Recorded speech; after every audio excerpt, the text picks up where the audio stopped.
I grew up in chaos and fear. And because I didn't know any better, I ended up raising my son in that same fear. And they shuffled 5 felony warrants under the door for me. And as I read them, I realized that I was facing just over 20 years of prison time. While I was in there, my mom heard about the program called Drug Court. And this wasn't the first judge that I had been in front of, but this judge was the first one who actually looked at me and called me by name, and he said, "Miss Pennington, you need help, and we're gonna help you."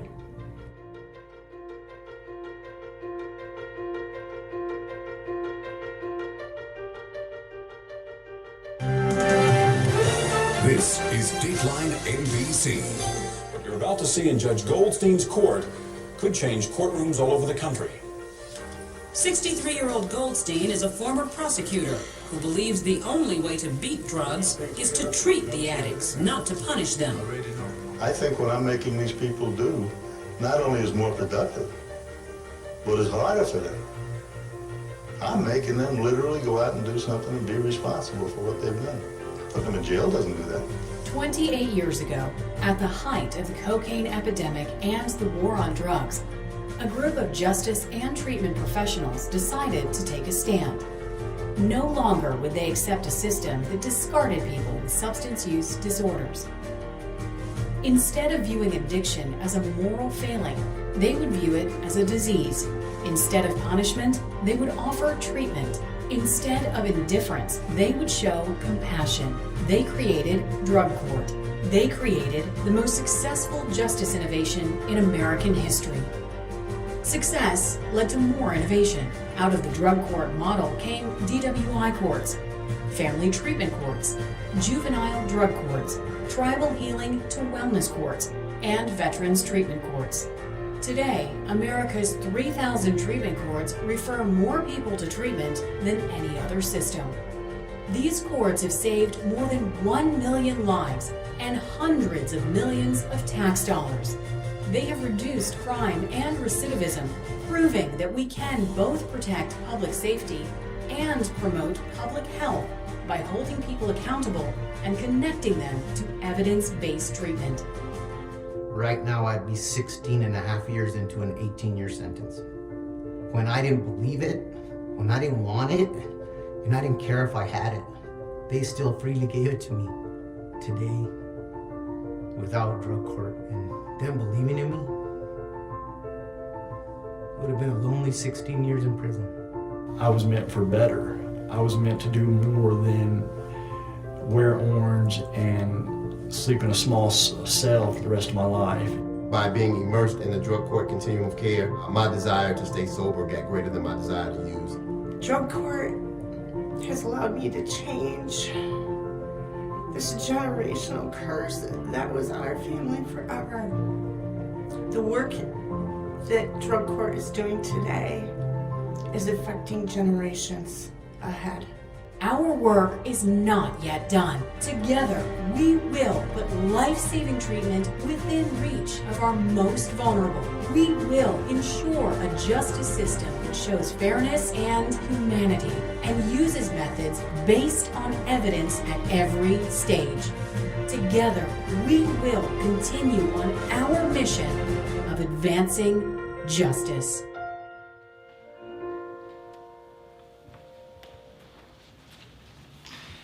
Thank you all for coming. I think this is a great day for Colleton County. I think it's a great day for the 14th Circuit, but this is something that a lot of people have been working on for a number of years, and I'm so happy to be here today. And thank you all so much for coming. I wanted to recognize a couple of people who are here today, and I think I cannot see Judge Buckner, but I know he was here earlier. Thank you so much, Judge Perry Buckner, for being here. Our new Circuit Court Judge, Judge Bobby Bonds, is here. Thank you, sir, for being here, along with his law clerk, Mandy Maines, who didn't expect me to introduce her, did you? Well, thank you so much. Thank you guys for being here. Chief Marvin is here. We're in the back. Thank you, Chief, and your officers for being here and helping us in this process. Mayor Bill Young, who has been instrumental in helping the Solicitor's Office for years, and we appreciate you and your work for the City Council. I'm going to introduce other people along the way, so I don't want to necessarily cover everybody. But I do want to mention a few that are part of our drug court program that we have in Beaufort County. Judge Erin Dean, who is with us, she has been with us since just about the beginning in Beaufort County, and absolutely does an outstanding job. And Judge Dean, thank you so much for being here. Teresa Pye is our director. Teresa is with the Solicitor's Office. Michael Lee for years was the director of our program, and at some point in time, Michael said, I need a break. Can you let Teresa do this for a while? But he wouldn't leave the program. So we've got sort of two people that are very well versed in what we're doing, just doing a great job.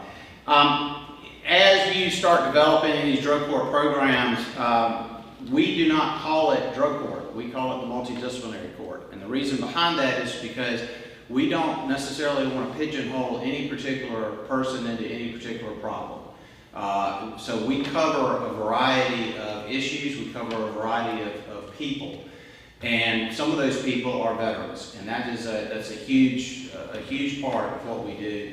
And so the people from the Veterans Administration being here, I want to thank Aaron Coran, Janet Smith, Suzanne Day. I don't think I left anybody out of that. I hope I covered all that, but thank you guys for being here. What you do and make this system work and make our court system work, we really sincerely appreciate it, because without your support, we simply could not have a veterans program. I want to thank Nakia Hammonds, who's here for Pillars for Hope. She's also been instrumental in helping us get this thing off the ground. Henry Hyatt from Limestone College, who has been sort of gave us a lot of good advice early on, and that was something that we really needed. Vocational rehabilitation, getting these people jobs and making sure that they had the skills that they need to continue on once they kick their addiction problem, or even in the process of it. Wilbur Wallace and Allison Kittler are here, and thank you guys very much for being here and for what you do for us.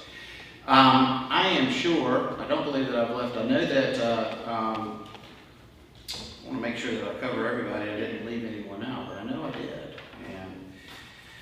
But I will get back to them if I do. So I want to kind of explain where this whole process has been from the very beginning. Oh, Art Williams, left Art out. Sorry about that. Art, how are you? Councilman, good to have you. Thank you so much.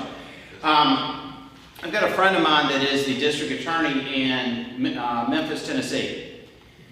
Her name is Amy Wyrick, and she told me about this. I've been working with her on the board of directors of the National District Attorneys Association for years, and she told me something that I thought that really stuck with me. She said that when she was first elected as the district attorney in Memphis, Tennessee, she got a letter from a prisoner. Now, for those of us in the criminal justice system, getting a letter from a prisoner isn't particularly unusual, and those letters aren't necessarily always nice letters. Right, Sheriff? We don't always get nice letters from prisoners. But this one was interesting, because this letter from this prisoner said, "Congratulations on your election as district attorney in Memphis. I have been in the Tennessee Department of Corrections for many, many years. And I have come to the conclusion that there really are two types of people that I see here. Those that embrace antisocial behavior and those that struggle with it. And the trick for you as a district attorney is to figure out which is which and to deal with them accordingly." Our multidisciplinary court, drug courts, veterans courts, are all meant for those people who are struggling with antisocial behavior, trying to give them the resources to get better, to give them the ability to help themselves. We will not solve their addiction problems, their mental health problems, or any other issue that they have for them. They have to do it for themselves, but we have the responsibility to give them those resources and make sure that finding those resources aren't difficult. As a prosecutor, you have to recognize that we're dealing with people, and those people, some of them are in fact people who embrace antisocial behavior, but some of them struggle. And I think we have a moral duty to make sure that we give those people who struggle the ability to move on. And not only does that help that person, but I think it's part of making this community a safer place. So thank you again for being here. I will continue to handle this, but first I want to turn this over to our Vice Chairman of County Council, Philip Taylor, and ask Reverend Taylor if you will give us an invocation.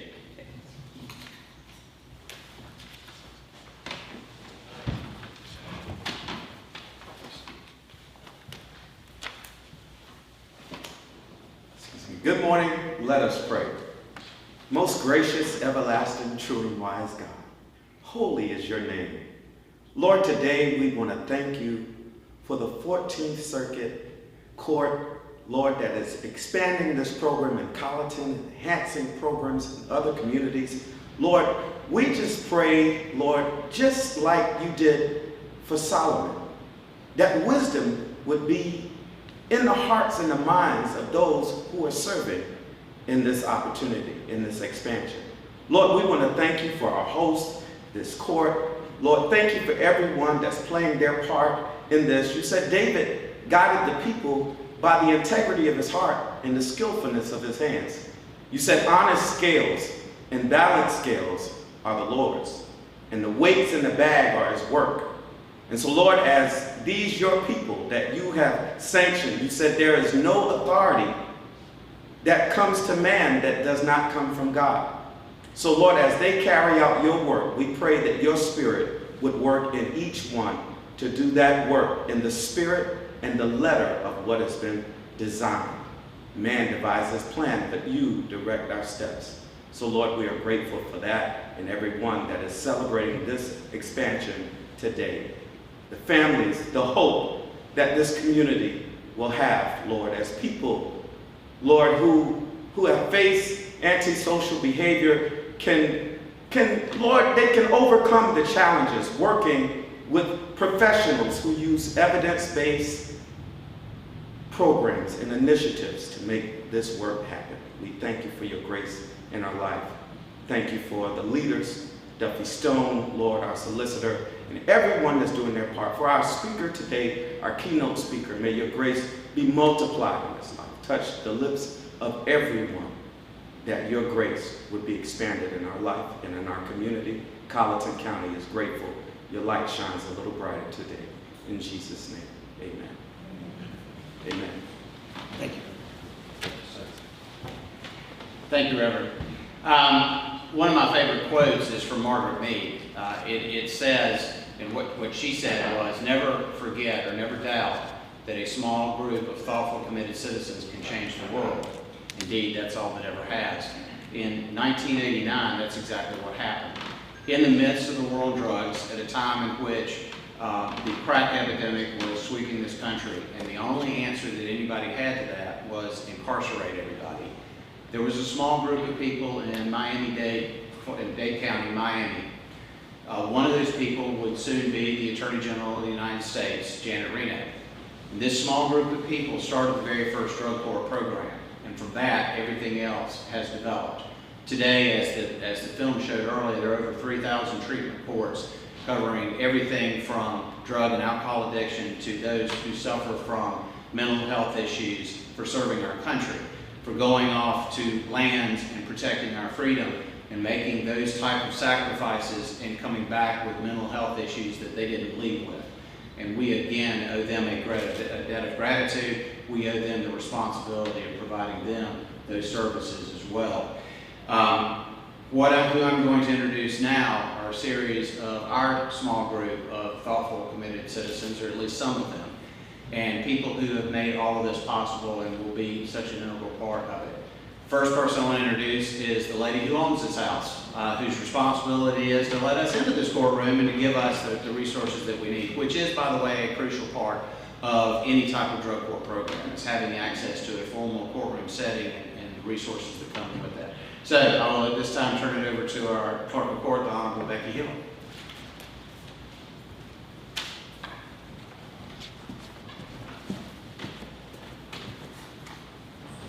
Thank you, Solicitor. Welcome to our Colleton County Courthouse and its historic Robert Mills influenced courthouse as well, which is almost 200 years old. Next year will be our 200th year celebration, and I look forward to having you here along with many more people. My name is Rebecca Hill, and I am the newly elected Clerk of Court for Colleton County. I'm excited for the inception of the MDC program here in Colleton County, and I'm glad that we can be a part of this important program and help in ways that will yet to be shown. I hope that you will be able to enjoy our courthouse while you're here, and its history, and anything else that you need.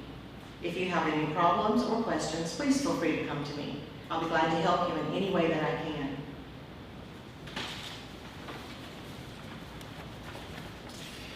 Thank you, I appreciate it. Seriously, thank you so much for the resources that you provided us, not just as a solicitor's office, but to be able to pull this program off. And I think if you were to talk to Judge Dean back there, she could tell you how important it is to have this type of setting when you're bringing people in that are in this program. So thank you again so much.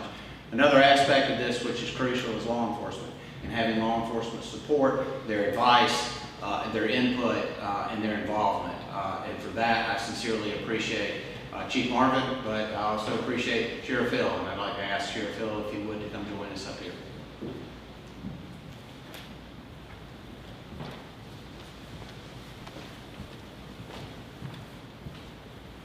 Good morning.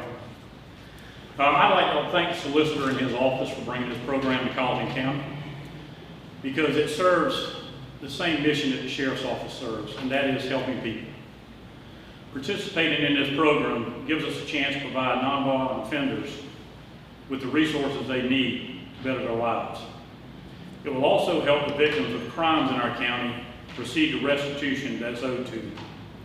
With that being said, we at the Sheriff's Office feel reduction in repeat offenders will be a huge benefit to our county. Thank you again, Solicitor. Thank you. Thank you, Sheriff. We have two judges that will preside over the MDC program. First, one judge is Judge Gerald Smoke, who is actually judging right now. I should have called Court of Appeals Judge Bruce Williams and asked him if he could get him out of that for this, but I didn't. So anyway, he cannot be with us, but he has been instrumental in working with us getting this up off the ground. Our other judge is Probate Judge Ashley Adamson, who is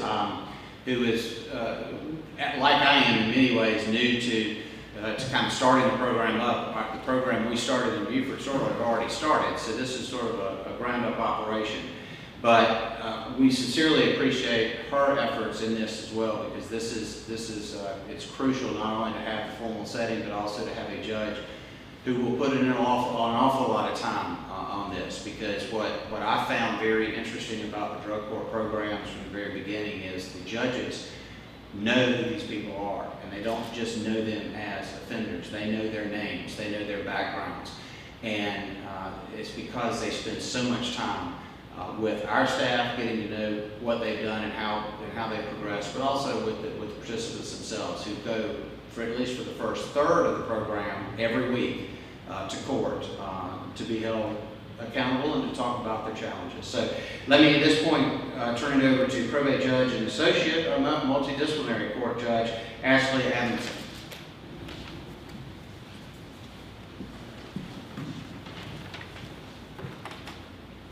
Good morning. Thank you, Solicitor. We're excited for today. This has been a long time coming. We've had people working on this project for years, and we've seen the success of drug courts and other diversionary courts and other places, and we've long awaited this program to be in Colleton County. Our sister program in Beaufort County has had tremendous success, in great part to the team that the solicitor has put together, and thankfully that team will also be working here in Colleton County. In the short time that we have been working together, I have already seen how dedicated, how hardworking, how creative, how passionate the staff is in doing everything that they can to make this program a success for the participants. This program is going to change lives in Colleton County. I'm confident of that. It is a very intensive program, but it gives people the tools, the structure, and maybe most importantly, the accountability that they need to get their lives back on track. It takes people who are on the criminal track and it gives them an off-ramp, gives them a second chance to get their lives restarted. And not only is that important in their lives, but it's important for our whole community because it's going to get these people back to being productive citizens, back to being active members of their family, and back to being employed. So we are very excited. I thank all of the people who have been active in working so hard to bring this program back to Colleton County. And I know I speak for my co-judge, Jerry Smoke, when I say we are thrilled to serve and we look forward to much success. Thank you. Thank you so much, Judge. I appreciate it. Before we get to our keynote, one other person that is instrumental in this and has helped us in a number of different ways, that's Senator Marjorie Matthews. Every year, I feel like I'm ending up going up to the legislature and talking about everything from funding to criminal justice issues and criminal justice reform. And I am often asked, what can we do about prison overcrowding? And the short answer that I give every single year is drug court. We really need to put an emphasis on drug courts, and not just for those counties that are wealthy counties that can afford to supplement, but also the counties that are not in the top 5% of wealth in this state. And so the South Carolina Senate, South Carolina General Assembly plays a huge role in this, and they supply a baseline of funding to get us off the ground on these things, and without them, we simply could not do it. So at this time, I would like to turn the podium over to Senator Marjorie Matthews.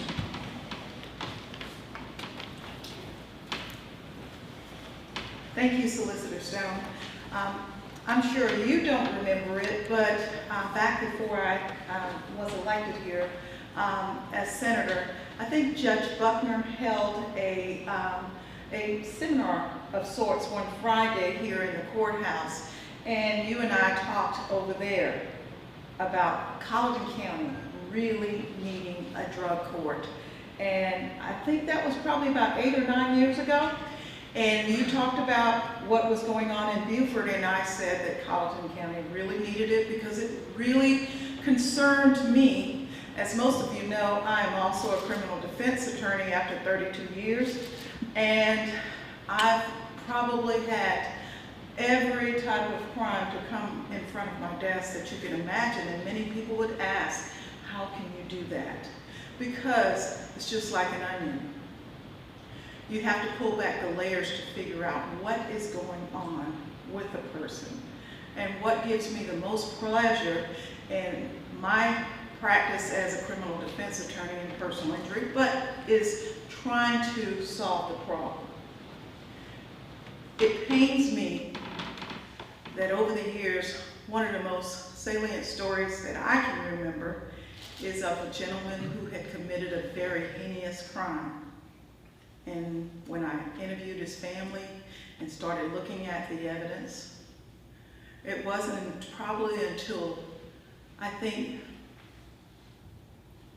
2 days before the trial was about finished, he couldn't remember what had happened because he was so high on drugs. But his family knew, and he knew, that that wasn't his personality. And when you're faced with things like that, that basically change both families, why wouldn't you push a program like this? Because when I looked into it, he'd been into all sorts of small crimes. He had mental health issues. The mental health issues turned into drug issues. And it kept going for 20 years. The result, he's in prison and someone lost their lives. When you look at stories like that, you know why this multidisciplinary court is so critical to Colleton County.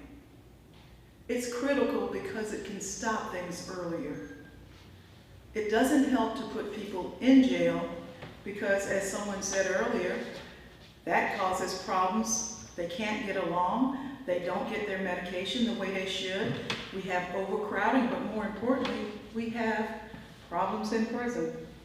And we hear it all the times in our committee meetings where The people at the Department of Corrections and DJJ, they really don't know how to manage the people that they have because the problems haven't been solved.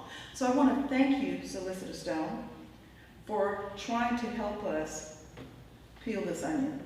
We've got to figure out a way to take care of the citizens of Colleton County and the state of South Carolina.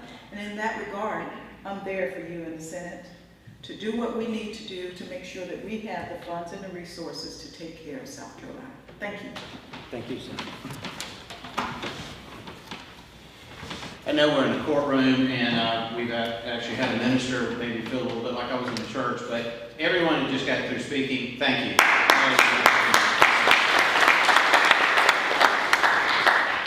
Our keynote speaker today, I first met him and talk about Senator Matthews. You're talking about, we had a conversation 8 years ago. Okay, so it took me a little time. Sorry. I tried. But speaking of another conversation that took place many years ago that our keynote speaker probably doesn't remember is that back when I was in law school in 1980, whenever, I was in the trial competition. And Judge Bruce Williams was my judge. I lost that competition. So the fact that I've invited you to speak today is a tremendous honor. Thank you.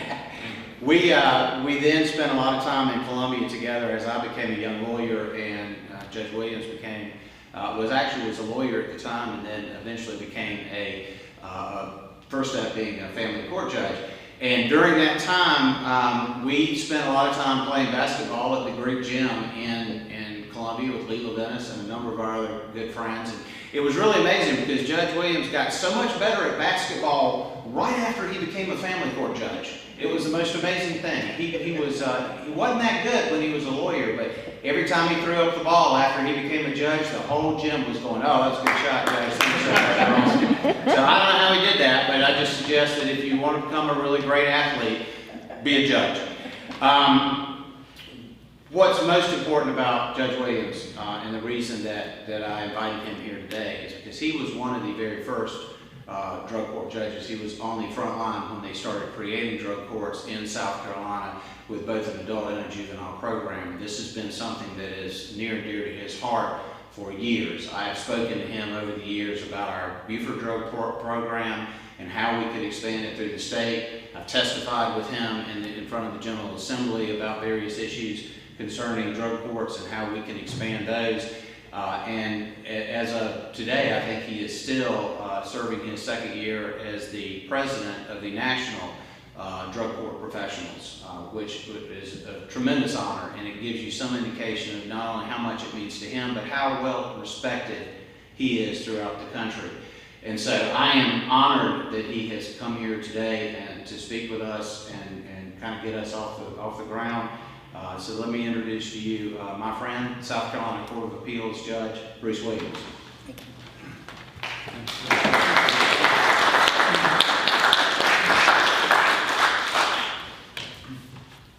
It's a pleasure to be with you today, and I've never really been a good basketball player, but they let me play with them, and we had a good time and shared a lot of good experiences. This is a treat to come talk to you about starting a new drug courts in South Carolina. The Solicitor, I want to thank you for allowing me to come be with you today, and Senator, thank you for your help over the years. And being in Columbia, I do wander over the legislature to visit and say hello and talk about drug courts. And the nice thing is, as the Solicitor said, back when these were started in 76, 77, there were 4 of us originally, and now every circuit in the state has at least one, if not multiple, treatment courts in their various circuits. So we've watched them grow, and we've had the support of the community, just like you're here supporting the Solicitor. This wouldn't happen without what you're contributing, whether elected officials, appointed officials, people who work at the courthouse. It makes a difference. You know, and I'm kind of off script a little bit, some of the best helpers of drug court over the years were people who just were working at the courthouse, and they come see what we do, and had deputies who They volunteered to stay. I never had to ask anyone. They stayed. Deputy Gary, Deputy Watson, they were terrific with the young people. And I preside over a juvenile drug court for 23 years, adult drug court for about 5 of those, and then we were able to hire a judge. It's something and watching Deputy Watson, Deputy Moore, we both retired military, the difference they made in those young people's lives was tremendous. And they passed and stayed and were there every week. And so the difference that you will make by being here and supporting this in the community, it will make a tremendous difference in helping with the success of treatment courts in your community. It already has in Beaufort, and this will help. So what the solicitor has mentioned today, Solicitor, again, thank you. You're going to make a difference in people's lives by doing this. You're going to save lives. You're going to save families. That's what drug courts do. That's what drug courts do. A few things that I want to mention to you. I'll give a little bit of history, and then we'll talk about, you heard about treatment courts and what they do. I'm going to give a little explanation of that. But part of it is about people. You saw the video, NADCP does a good job, and that's seeing the graduates of programs. That's what drug court's about. 2 years ago, I had the good fortune to go to the White House and spend what we thought was going to be 15 minutes. We had the good fortune, and at least in the years I've been around, every president that we have had, and all those years, and I got a lot of gray hair now, have supported drug courts. And so we went to talk about drug courts. President Biden now was instrumental in starting drug courts in Pennsylvania. And so it has been nice over the years to see all sides of the aisle, both sides of the aisle, independents, everyone, when you see what we do, they end up supporting us. And there's a reason, and I'll tell you a little more about that. But in South Carolina, the solicitors told you a little bit. Back in 96, 97, there were 4 of us who got the idea that from other places that had already been started in Florida, as you mentioned. Solicitor Myers was the first. They were Solicitor Gazette in Columbia, and you had in Charleston a juvenile drug court, as well as Joe Wilson in Columbia started an adult drug court. So those were the first 4 that got things going with the solicitors. It took a lot of strength from the part of the solicitors to do that at that point in time. Alternative courts was still so new. It was something that was not what was in vogue at the time. The rest of the story is now, all these years later, we're still here. There's one reason. They work. They're successful. They save lives. That's why we're still here. But in doing that, it took a lot of strength amongst the solicitors, defense lawyers who engaged, judges who were involved, to help drug courts grow. The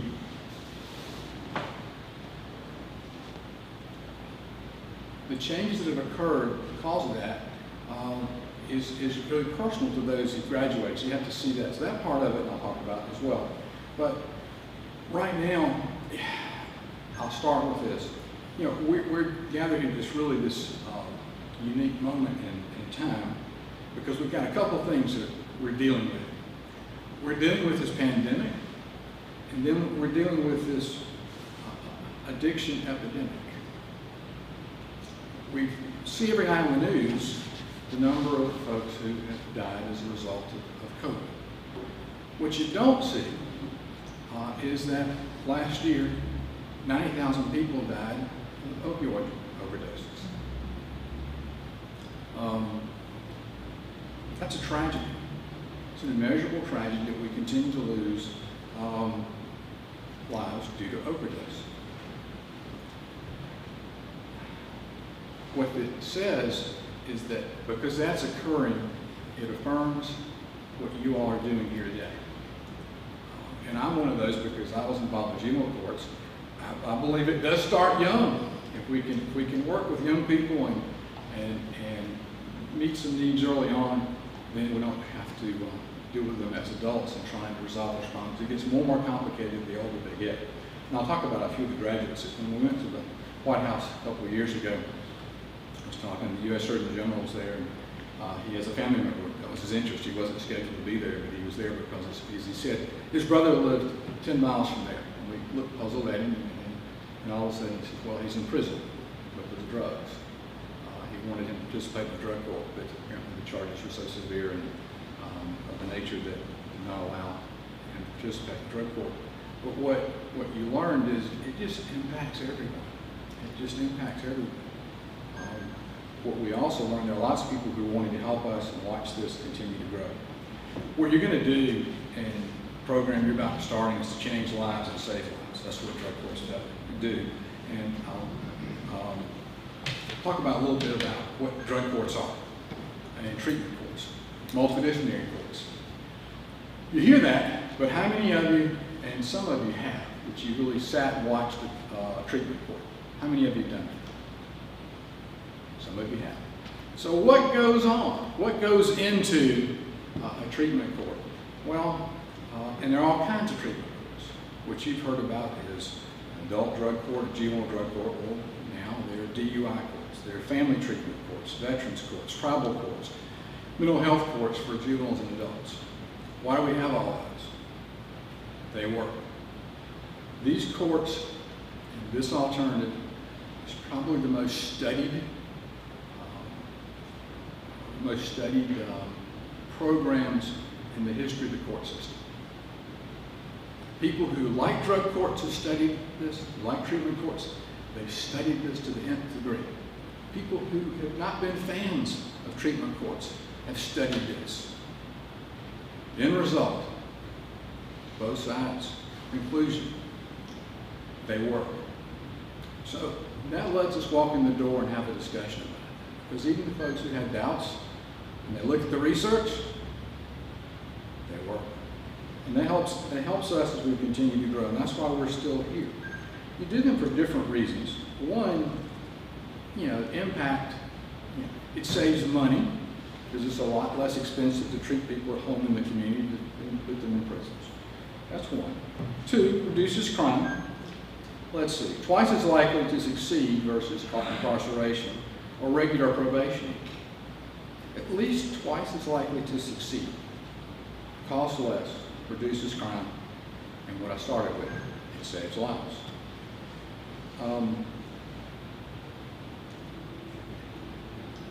The solicitor mentioned that Judge Klein started this back in Miami. It was the original. Judge Parham started the Pensacola Drug Court in 1992, the juvenile drug court. I got to go sit with him a day, and that's how we watched. Now we have these programs where you can go watch multiple courts.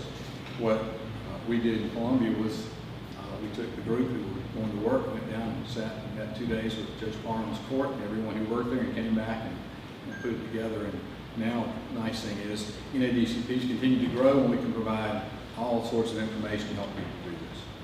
Subsequently, Judge, I get to work with Bob Russell, who's on the board of NADCP, and he started the first veterans course. He was presiding over an adult drug court and saw that some needs weren't being met. Veterans had certain special issues, and as a result of that, he began the first veterans drug court and has been successful. Now, again, one of the most moving moments at our conference, which we'll have in a couple of weeks, we'll have 4,000 people in Washington this year. Last year, before the pandemic hit, we had 7,000 people scheduled to be at our conference to learn how to do drug court better.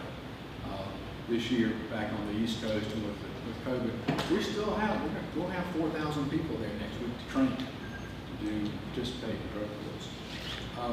But Judge Russell got things started and continued with drug courts. The one thing I would mention, we hear a lot about criminal justice reform, and we hear a lot about that now. My suggestion to you is criminal justice reform started a long time ago.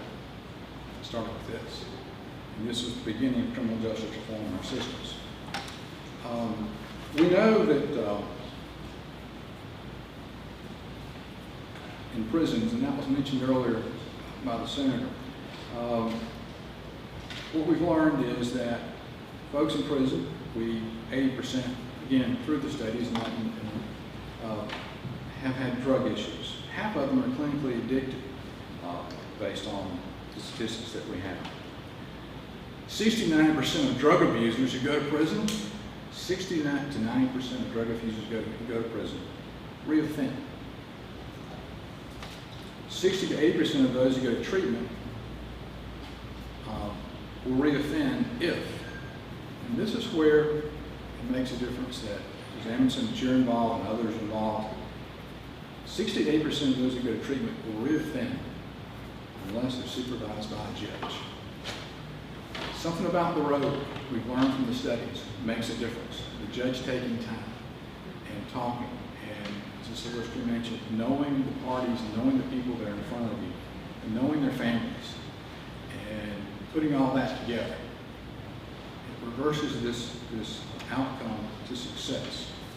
And so you got this huge success rate when it's supervised by a judge. We study a lot at NADCP. And one of those last year, I had someone come from NADCP to talk to our statewide Circuit Judges Association.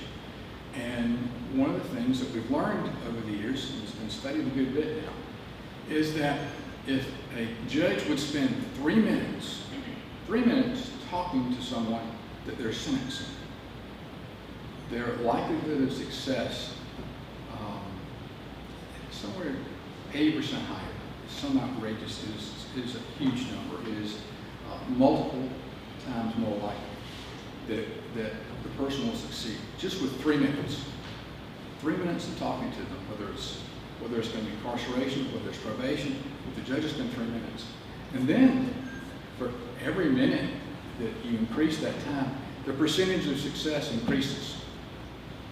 You know, I got lucky back in the days in family court because I used to enjoy and felt important. I would talk to the parents and young person that was performing. One of the solicitors, who you know I won't mention, would, but she would come out like, "You talk to everybody too much." Yes, I did. She's right. I did. But now I didn't know it at the time, but apparently it may have helped me a little bit. Hopefully, maybe help make a good decision with what I was trying to make decisions about the family. And that's the thing about with family courts and what you deal with is, in drug courts in general, we talk about the party and the person who's been arrested.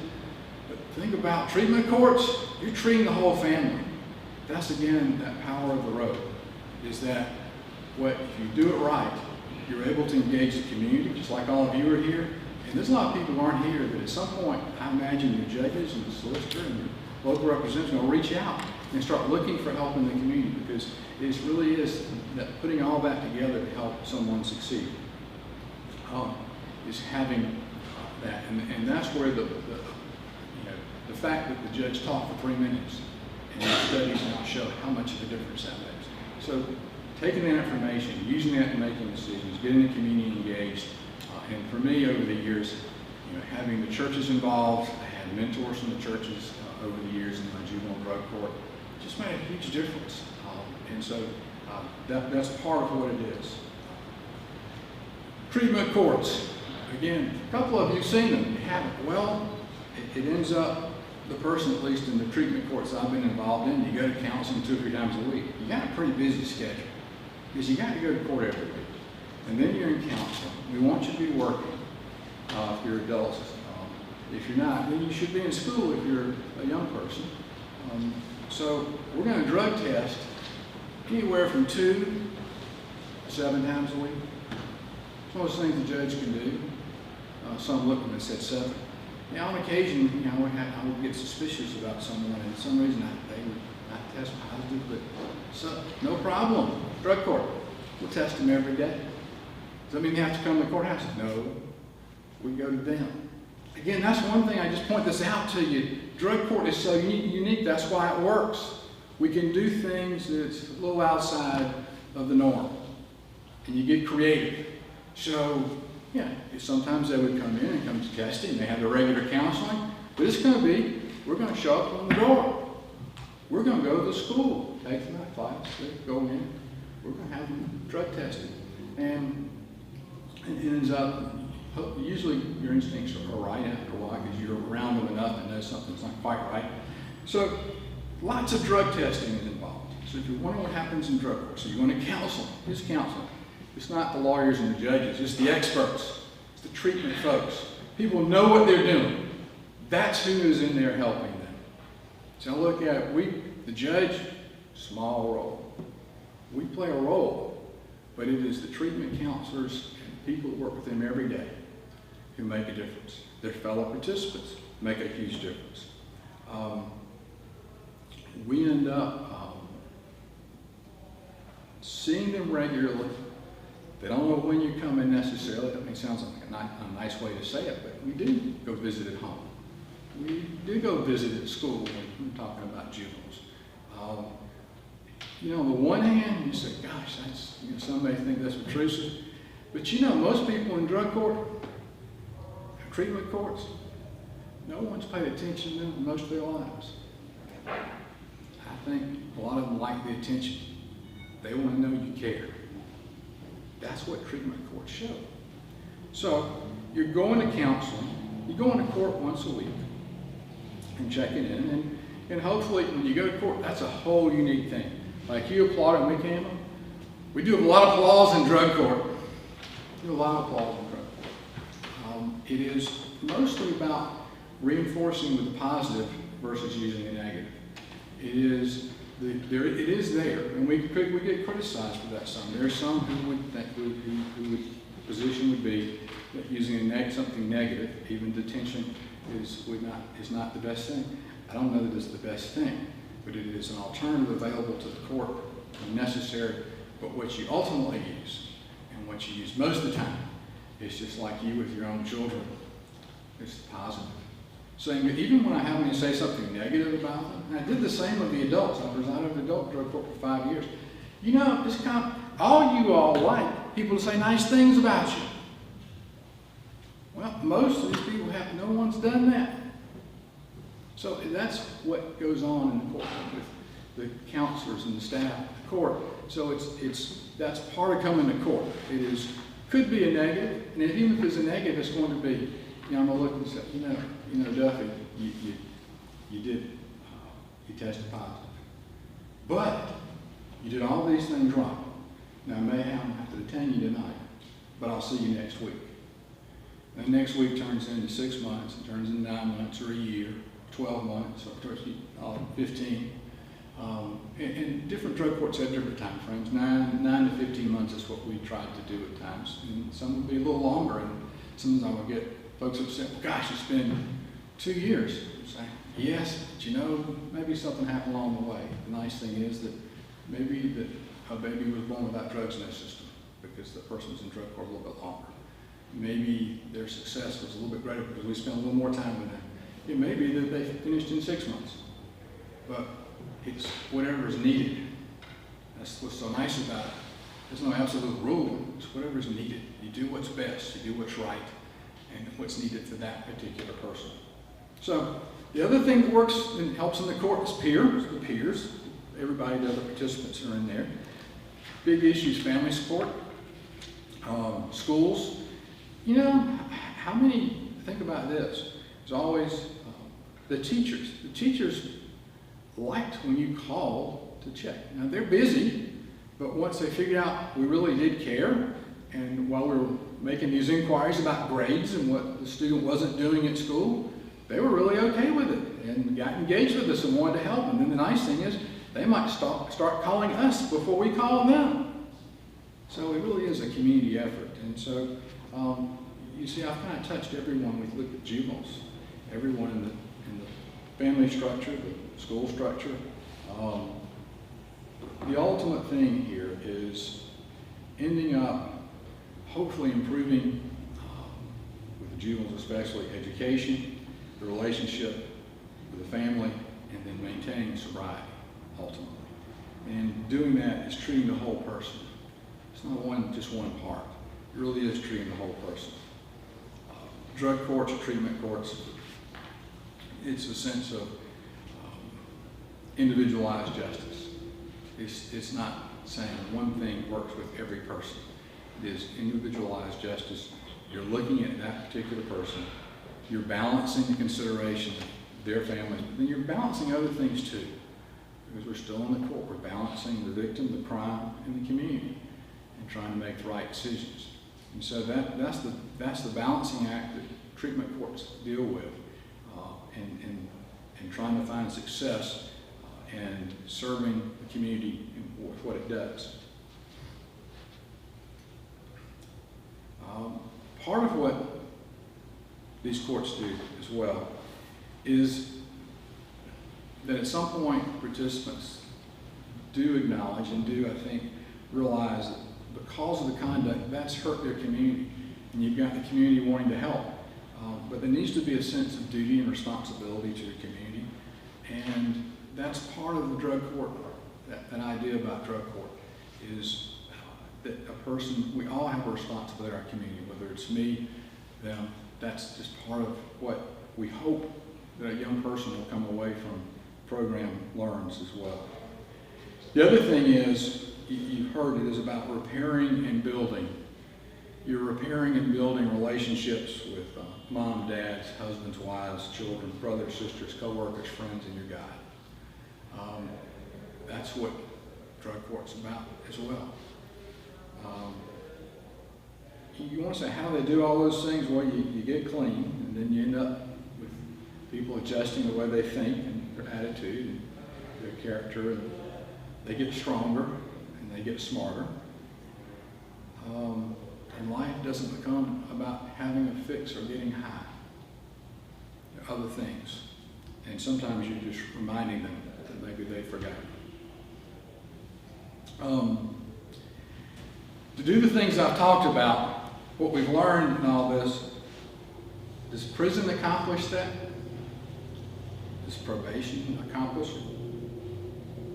The treatment courts accomplish it.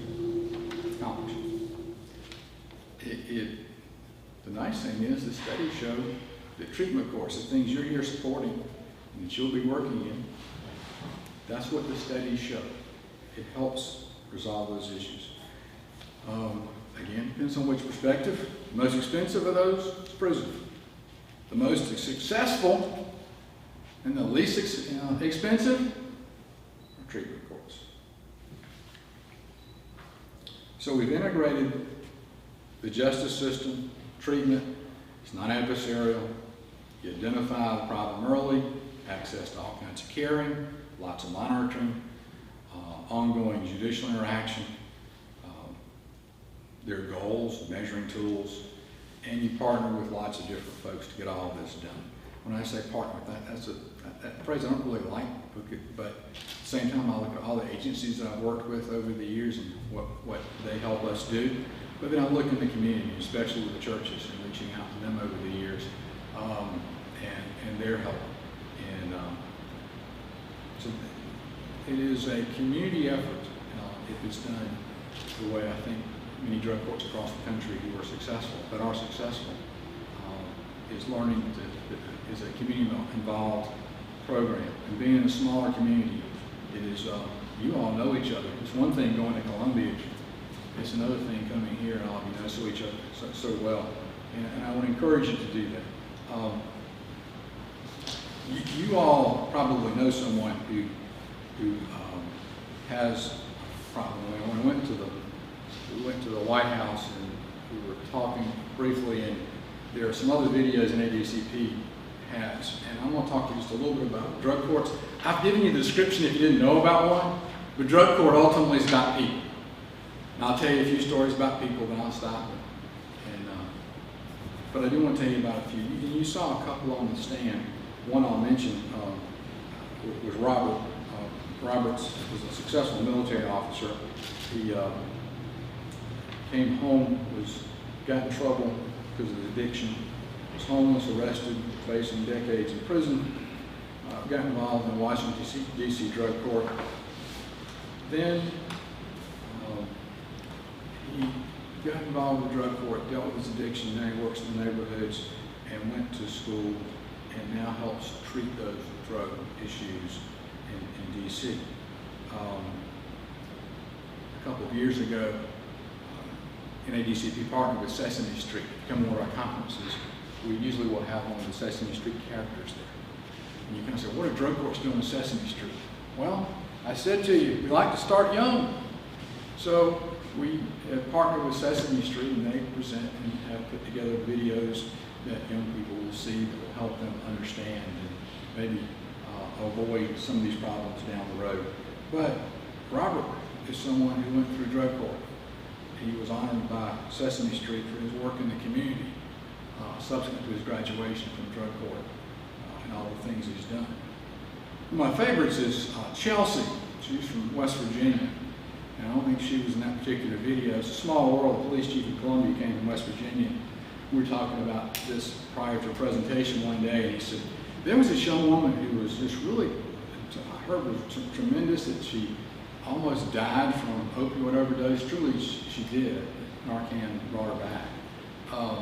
She ended up going to drug court in West Virginia. She graduated from the program.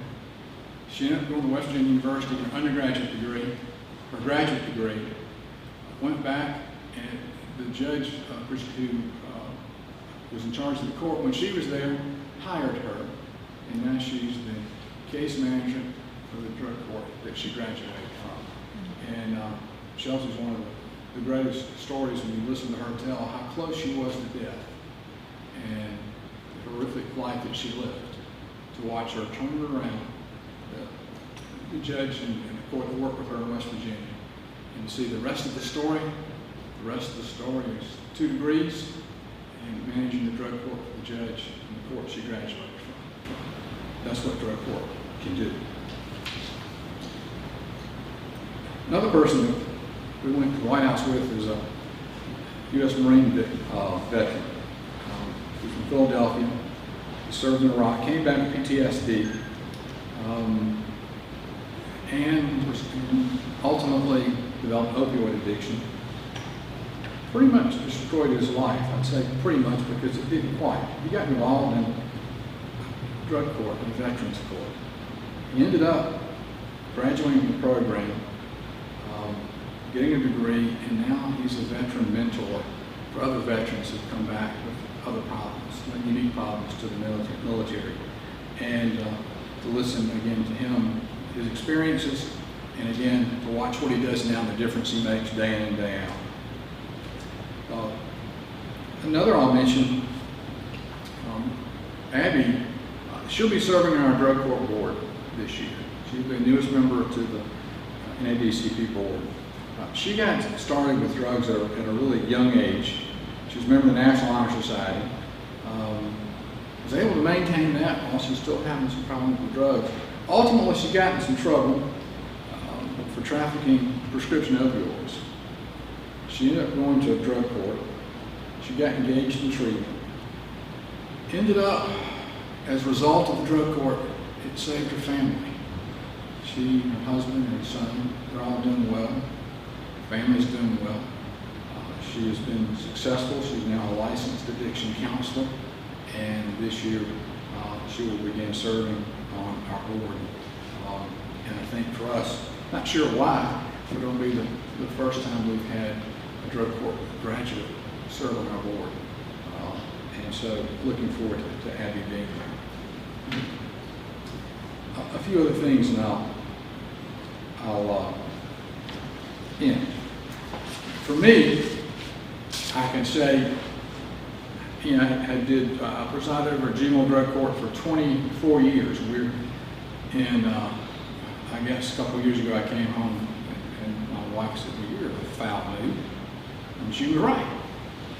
So I said, it's the first time in 24 years I didn't have the drug court to go to on Monday nights. But we're rebooting the drug court there. We've learned that some drug courts have some lifespans too, and some can. And so we're adjusting, we're rebooting and starting over. And it's kind of nice to do that. That's been a fun thing to think about and do. But for 24 years, that's where I was on Monday evenings. And there are a few, and usually the graduates would write a little something about when they were graduating. And I'll just give you an idea, because you can tell more about drug courts from them than you can me. And this was Steve. He was saying, this is about his graduation speech to his fellow graduates. It's taught me that I could make honor roll. I've never made honor roll in the 11 years I was in school. My senior year, I made nothing but A's and B's. It's crazy how far you can go in life if you just try. I succeeded. I ended my senior year with straight A's and exempted all my exams. It felt so good to walk across the stage and get my high school diploma. It wasn't the easiest thing to earn, but it wasn't the hardest. The hardest thing I had to earn was the respect and trust back from my mom. It was so hard. I put her through so much. I didn't think there was the slightest chance. I had to prove to her that I could do it, that I wouldn't put her through it anymore, that I wouldn't have her up all night worried if I'm dead or alive, or if I'm in jail, or on the way home. She just never knew. But I thought I was seeing things when I got into JDC, because every time I looked to my side, my mom was always standing there right beside me, going through this journey with me. I couldn't understand why. Why would she want to help me with all that I put her through in the last couple of years? I figured it out. She cares, and she doesn't want me to see me destroy the wonderful life that she's given. It's the only real friend I have. The only one for the last 13 months standing by my side when I needed her. She was always there, right there waiting. I couldn't do enough to thank her, but I can tell her thank you. And I love her, which I do every day. That's juvenile drug court.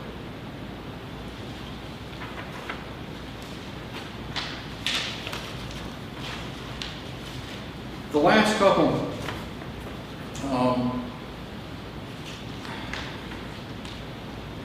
that I will end with is, I guess, this one. I'll mention Elizabeth, 10 years after graduating from drug court, went to college, then law school, ended up working as a prosecutor for the Solicitor, clearing drug court 10 years before. Now she prosecutes and helps people with the drug court program.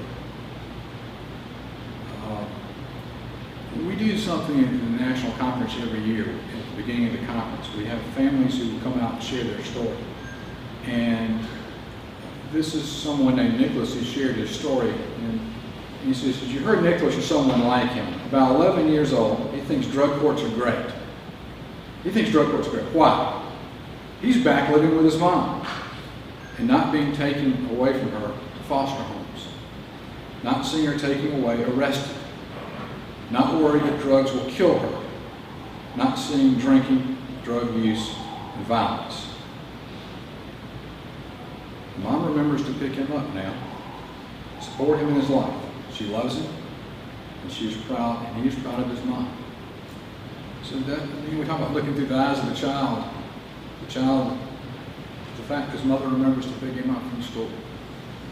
Drug court. It does make a difference, y'all.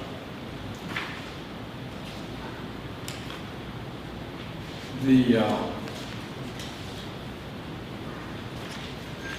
last thing I ask you to do is everything, and you got lots of leadership, the solicitor, senator, and support of the community. It is, you'll hear that things can't be done, you'll never do that. My approach is, you just go do it anyway. You can do as much as you think you can. I think there's just, it's over the years, there's just things that I've seen, or it is, there's nothing you can't do as it relates to this, because you can be so creative in what you do and in your community. And I wish you're fortunate in doing this. I was looking, there's all wonderful quotations from people who accomplish great things in their life. Henry Ford, if you think you can or you think you can't, you're right. So I think the idea is we know we can. We've shown we can. We can make a difference. And the other thing is, we only have a little time to do this. We're only given so many days in life. And so we don't want to waste it. And I think you have an opportunity here with what you're doing with drug courts. There are lots of people out there who need your help. I appreciate the fact that you're willing to give your time and your effort, your support, and your expertise to help young people, adults, and ultimately what you're doing is saving lives and families. And for that, I say thank you and wish you well in the coming months and years. And again, thank you for letting me join you today. And I wish you luck with the new programs. Thank you.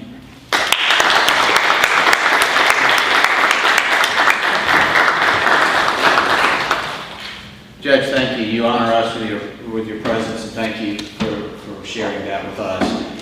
And thank all of you. Everyone here has a role to play in this, everybody. And thank you for being here today. Thank you for being here tomorrow. And most of all, thank you for being that small group of thoughtful, committed citizens that can change the world.